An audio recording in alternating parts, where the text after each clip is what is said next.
یہ جو چمڑی ہے اس کی حیثیت کیا ہے؟ یہ جو گوشت پوست ہمارے جسموں پر ہے اس کی حیثیت کیا ہے پتہ ہے تمہیں؟ اس کو سجانے کے لیے عورتیں 2-2 گھنٹہ شیشے کے پاس کھڑے ہو کر میک اپ کرتی رہیں۔ اب عورتوں کی طرف سے یہ میک اپ، لالی پاؤڈر اور کنگھیاں بالوں کو سجاتے رہے، اور تم اپنی باڈی کو بناتے رہے جیم میں جا جا کر کے۔ اب اس جسم کی حیثیت سنو، جس دن روح نکلی تمہارے جسم سے اور جب جنازہ لے جایا گیا، قبر میں تمہارے سب سے عزیز لوگ رکھ کر کے آتے ہیں، تختیاں قبر کی بند کر کے آتے ہیں، اتنی چھوٹی قبر کہ کروٹ لینے کی بھی جگہ نہیں ہوتی، ہاتھ پھیلانے کی بھی جگہ نہیں ہوتی۔ آج اپنے پلنگ پر سو کر کے دیکھو، کسی کا ہاتھ ٹچ ہو رہا ہے تو نیند نہیں آتی، لیکن قبر میں اتنی تاریک جگہ پر، چھوٹی سی جگہ پر، تنگ جگہ پر چھوڑ دیا جاتا ہے کہ مردہ کروٹ بھی نہیں لے پاتا، پھر پلس اس کو اوپر سے نیچے سے پیٹ سے باندھ کر کے رکھ دیا جاتا ہے۔ تمہیں پتا ہے اب حکماں نے جو لکھا ہے وہ سنو بزرگوں نے، جیسے ہی تیسرا دن آتا ہے تمہاری قبر کی زندگی کا، جب 3 دن گزرتے ہیں تمہاری ناک کے ذریعے سے پیٹ کی چیزیں باہر آنے لگتی ہیں، منہ کے ذریعے سے انتڑیاں یا جو بھی اندر کا لیکویڈ ہے سب باہر آتا ہے۔ 5ویں دن کان کے اندر سے بھیجا نکلنے لگ جاتا ہے۔ یہ جو بھیجا سر کے اندر ہے وہ ختم ہو کر کے سڑ کر کے پیپ کی شکل میں کانوں سے باہر آنے لگ جاتا ہے۔ ناک اور منہ سے پیٹ کی چیزیں، کلیجہ، خون بن جاتا ہے، دیگر چیزیں سب کان اور ناک اور منہ سے نکلنے لگتی ہیں، اور 40 دن تو بہت دور کی بات ہے، 8ویں دن اس کا پیٹ پھٹ جاتا ہے، پیٹ پھولتے پھولتے پھٹ جاتا ہے، اور جیسی پیٹ پھٹتا ہے قبر میں کیڑے پیدا کیے جاتے ہیں۔ تم 1000 کوشش کر لو لیکن وہ کیڑے اسی کے لیے پیدا ہی کیے جاتے ہیں، ان کی غذا ہے۔ وہ ناک سے نکلا ہوا گودا، منہ سے نکلا ہوا گودا کھانے کے لیے کیڑے جمع ہو جاتے ہیں، پورے جسم پر طاری ہو جاتے ہیں۔ پیٹ جب پھٹ جاتا ہے تو اتنی شدید تعفن والی بو آتی ہے کہ قبریں بند ہوتی ہیں، ورنہ کئی لوگ صرف بو سے بیمار ہو جاتے ہیں، کئی لوگ۔ اور یہی ہمارے جسم کی حیثیت ہے، یہی ہمارے جسم کی حقیقت ہے۔ اور چند دن گزر جاتے ہیں کہ اس کی آنکھوں کی پتلیاں لٹک کر کے باہر نکلتی ہیں، اس کی آنکھوں کی پتلیاں باہر آ جاتی ہیں اور گڑے پڑ جاتے ہیں۔ اب جو جسم کے اوپر موجود گوشت ہے اس کو چونٹیاں، مکوڑے اور کیڑے کھانے لگ جاتے ہیں، کھاتے کھاتے 2-3 مہینے کے اندر اس کو صرف اور صرف ڈھانچے کی شکل چھوڑ دی جاتی ہے، ہڈیاں باقی رکھی جاتی ہیں۔ جن بالوں میں تم کنگھیاں کرتے ہیں ان بالوں کی جڑوں میں پیپ پیدا کیا جاتا ہے، ہر بال کی جڑ پیپ بہاتی ہے۔ اور جن چہروں پر تم پاؤڈر لالی لگا کر کے اس کو سجایا کرتے آئینے میں کھڑے ہو کر، ان چہروں پر اللہ تبارک و تعالیٰ ایسی جھریاں پیدا کرتا ہے۔ یہ تو عام لوگوں کی بات، اور اگر گنہگار ہیں تو ان کے چہروں پر بچھو چھوڑ دیے جاتے ہیں، بچھو چھوڑ دیے جاتے ہیں۔ کئی لوگوں کی قبروں پر سانپ ان کی ناک کو ڈستے رہتے ہیں اور ان کا گودا پیتے رہتے ہیں۔ سانپوں کا عذاب، بچھوؤں کا عذاب، یا قبر کے عذاب کے ساتھ یہ جسم گلا دیا جاتا ہے، ہڈیوں کے سوا کچھ نہیں باقی رہتا۔ تم کیا سمجھتے ہو مرنے کے بعد احساس نہیں ہوگا؟ مرنے کے بعد ہر درد کا احساس دگنا کر دیا جائے گا۔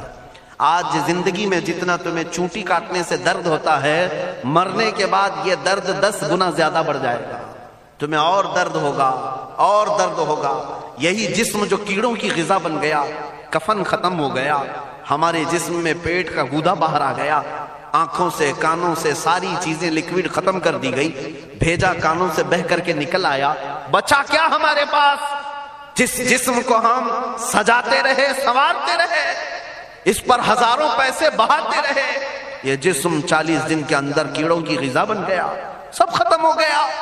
میرے عزیزو، ہر انسان کے جسم کے ساتھ قبر یہی کرتی ہے، قبر دباتی الگ ہے، کیڑوں کا عذاب الگ ہے، بچھوؤں کا عذاب الگ ہے، لیکن یہ سب کے لیے احکام نہیں۔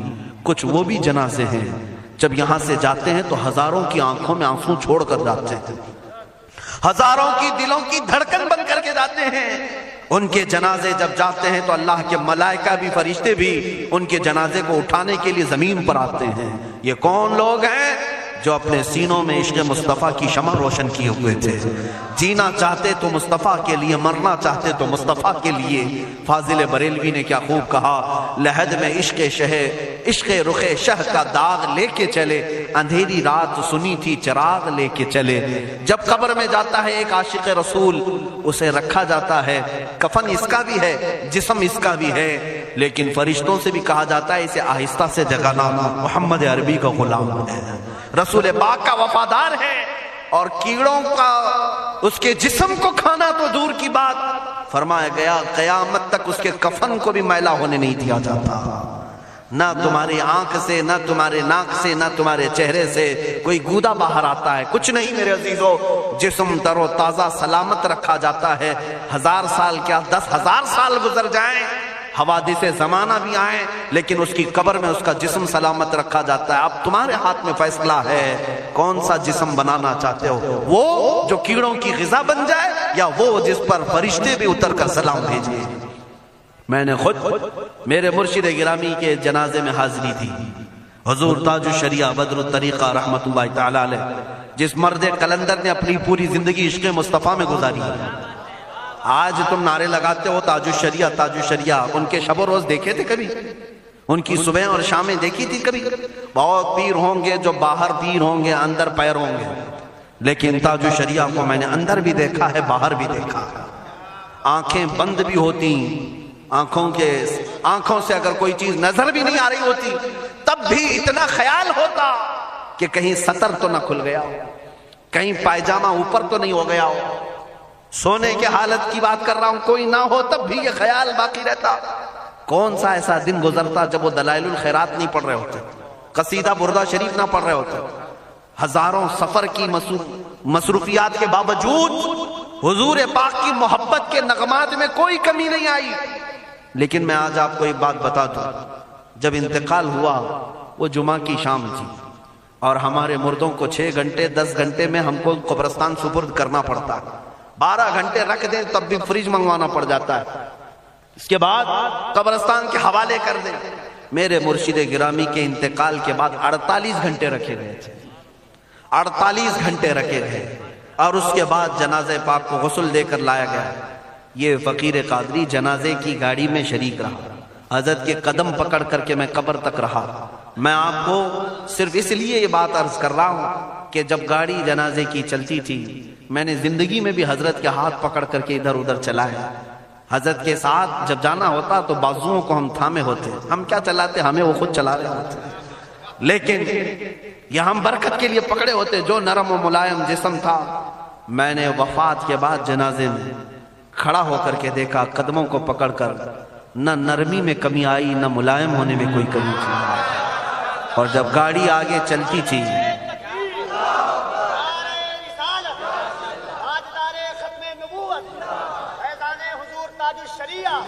جب آپ گاڑی جنازہ جس پر رکھا ہوا تھا چلتی تھی، تو میرے عزیزو زندگی میں جس طرح جسم نرم ملائم تھا، میں نے دیکھا کہ گاڑی جب اس کے دھڑکے ہوتے تھے ادھر ادھر، تو پیٹ مبارک اور سینے مبارک ویسے ہی ہلتا تھا جیسے کسی زندے کا ہلتا. ہاتھ پر انگلی رکھے تو خون سرک جائے اور پھر اپنی جگہ پر آ جائے. یہ کوئی مبالغے کی بات نہیں کر رہا ہوں، یہ آنکھوں سے دیکھی ہوئی چیز ہے. اور قبر انور میں رکھنے کے بعد جب ان کے صاحبزادے اور داماد نکل کر کے آئے، تو تھوڑی دیر کے بعد ہم نے دیکھا کہ چہرہ خود بخود قبلے کی طرف تھا. ہم اپنے مردوں کو رکھواتے ہیں، لیکن اس عاشق رسول نے اپنا چہرہ پہلے سے قبلے کی طرف کر لیا. یہ کرامات کہیں یا زندگی کی حقیقت کہیں، حقیقی بات تو یہ ہے جو مصطفیٰ کی یاد میں جاتا ہے. اس نے کیا ہی خوب کہا شاعر کہ میرے جنازے پہ رونے والوں فریب میں ہو بغور دیکھو، میرے جنازے پہ رونے والوں فریب میں ہو بغور دیکھو، مرا نہیں ہوں غم نبی میں لباس ہستی بدل گیا. ہاں، مرا نہیں ہوں غم نبی میں لباس ہستی بدل گیا ہوں. ان عاشقوں کا حال یہی ہوتا ہے کہ یہ مر بھی جاتے ہیں، انتقال کر بھی جاتے ہیں، تو بس لباس بدلتا ہے، لیکن زندگی پہلے سے اور بلند ہوتی ہے. عزیزان گرامی تمہیں اسی بات پر میں لانا چاہتا ہوں، کون سی زندگی گزارنا چاہو گے؟ کون سی زندگی؟ یا عیاشوں کی، یا نچنیوں کی، یا مجرا کرنے والوں کی، ان ظالموں کی جو جہنم کی طرف تمہیں لے جانے کے لیے تیار بیٹھے ہیں؟ چند دنوں کی عیاشی ہے، تم گانے گا کر اچھل کود کر کے اپنے نفس کو تو راضی کر سکتے ہو، لیکن رب ذوالجلال کی رضا کبھی نہیں لے سکتے۔ آج تم دنیا میں فلموں کی زندگی جی کر کے تھوڑی دیر کی خوشی تو حاصل کر سکتے ہو، لیکن قبر کی راحت کبھی نہیں لا سکتے، قبر کا سکون کبھی نہیں لا سکتے۔ قبر میں اگر سکون چاہیے تو صرف ہمارے سینوں کو ادھر حوالے کرنا ہوگا، مصطفیٰ کریم کے حوالے کرو۔ اب اپنی زندگی کو بدلنے کا وقت آ گیا۔ اے میرے عزیزو، ناموس رسالت کی حفاظت یہی ہے کہ حضور کے اخلاق کی پہلے حفاظت کی جائے، حضور کی سنتوں کی حفاظت کی جائے، حضور پاک کے نام پاک کی حفاظت کی جائے، ان کی تعلیمات، ان کے احادیث کی حفاظت کی جائے۔ جس طرح صحابہ کرام نے اپنی جانیں قربان کر کے حضور کی عزت کی حفاظت کی ہے، آج وقت آیا ہے ان ظالموں کی طرف نہ دیکھنا، یہ بھونک بھونک کر کے تمہیں جگا رہے ہیں، بیدار کر رہے ہیں۔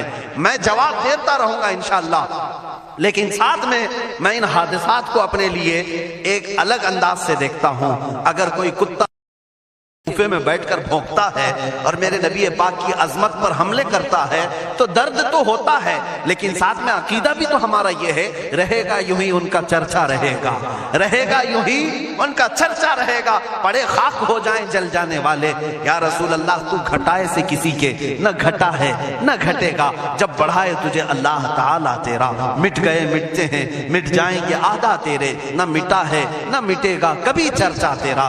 یہ کتے کتاب لکھ کر کے کہتے ہیں محمد عربی کا چرتر، ان کے اخلاق، ان کے کردار برے تھے، اور ایسی کوئی چیز نہیں ہے اسلام میں جس سے امپریس ہو کر اسلام قبول کیا جانا چاہیے۔ محمد صلی اللہ علیہ وسلم کے نام کو اسلام سے ہٹا دینا چاہیے۔ ان ظالموں کو میں جواب دینا چاہتا ہوں، اے مسلمانوں، یہ تمہیں جگانے کے لیے آ رہے ہیں، یہ تمہیں بیدار کرنا چاہ رہے ہیں۔ اب اٹھو اور یہ بتاؤ تم کہاں کہاں سے میرے نبی کو مٹاؤ گے، کہاں کہاں سے؟ ارے ہمارے گھروں میں بچوں کی ولادت بھی ہوتی ہے، کان میں اگر ہم اللہ کا نام لیتے ہیں تو ساتھ میں محمد کا بھی نام ہے۔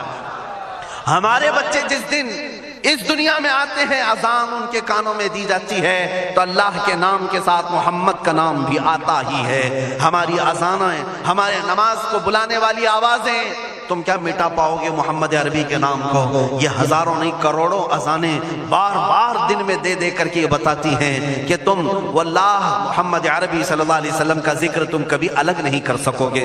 ذکر خدا جو ان سے جدا چاہو نجدی ہو، واللہ ذکر حق نہیں کنجی سقر کی ہے۔ حضور پاک کا نام کہاں سے ہٹاؤ گے؟ اذانوں سے ہٹاؤ گے، اقامت سے ہٹاؤ گے، نمازوں سے ہٹاؤ گے؟ بلکہ اقبال نے کیا ہی خوب کہا تھا، دشت میں دامن کوہسار میں میدان میں ہے۔ کہاں ہے یہ نام؟ دشت میں دامن کوہسار میں میدان میں محمد ہے، بحر میں موج کی آغوش میں طوفان میں محمد ہے، چین کے شہر مراکش کے بیابان میں محمد ہے، اور پوشیدہ ہر مسلمان کے ایمان میں محمد ہے۔ میں نے یہ تبدیل کر کے اسی لیے پڑھا ہے کہ ہر جگہ محمد ہے۔ رسول پاک صلی اللہ علیہ وسلم کو تم کہاں سے ہٹاؤ گے؟ ہمارے کروڑوں کی زندگیاں اس نام پاک پر قربان، اس نام پاک پر قربان۔ ان ظالموں کو یہ بات بتا دینا، اس نام پاک پر اللہ نے نقطہ تک نہیں رکھا ہے۔ محمد عربی صلی اللہ علیہ وسلم کے نام پاک پر نقطہ تک نہیں، عیب تو بہت دور کی بات ہے۔ اور مٹانے کی بات کرتے ہو، مٹانے کے لیے تم اس کا ایک لفظ تک نہیں مٹا پاؤ گے۔ محمد عربی اس عظیم ہستی کا نام ہے جس کی جڑیں تحت الثری میں ہیں، جس کی شاخیں اوج ثریا پر ہیں۔ حضور پاک صلی اللہ علیہ وسلم کو اللہ نے رفعنا لک ذکرک کہہ کر کے بلند فرما دیا ہے۔ کسی کے گھٹانے سے حضور کا نام کبھی نہیں گھٹے گا۔